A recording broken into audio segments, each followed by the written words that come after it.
نحمده ونصلي على رسوله الكريم اما بعد فاعوذ باللہ من الشیطان الرجیم بسم اللہ الرحمن الرحیم۔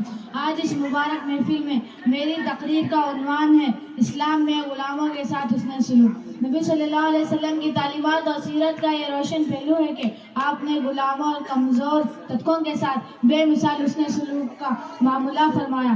اسلام نے غلاموں کو انسانی عزت دی اور ان کا حقوق مقرر کیا۔ نبی صلی اللہ علیہ وسلم نے اپنی زندگی میں کسی غلام کو نہ مارا نہ اسے ذلیل کیا، بلکہ اس کے ساتھ نرمی، رحمت اور انصاف کا برتاؤ فرمایا۔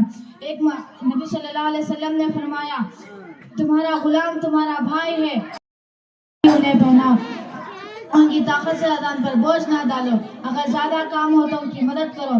صحیح بخاری میں روایت ہے کہ حضرت انس رضی اللہ عنہ 10 سال تک رسول صلی اللہ علیہ وسلم کی خدمت میں رہے، لیکن آپ صلی اللہ علیہ وسلم نے کبھی اف تک نہ کہا، نہ یہ فرمایا یہ کیوں کیا یا کیوں نہیں کیا۔ رسول صلی اللہ علیہ وسلم نے غلاموں کو آزاد کرنے کی ترغیب دیتے، اس عمل کو بڑی فضیلت بتاتے۔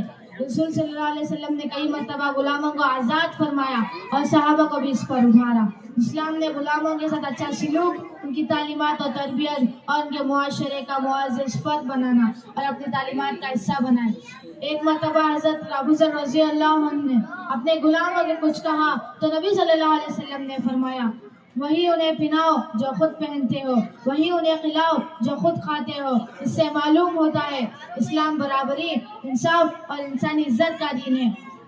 آخر میں یہی کہا جا سکتا ہے کہ اسلام نے غلاموں، کمزور طبقوں کے ساتھ بے مثال حسن سلوک کا معاملہ فرمایا۔ اسلام نے غلاموں کو انسانی عزت دی۔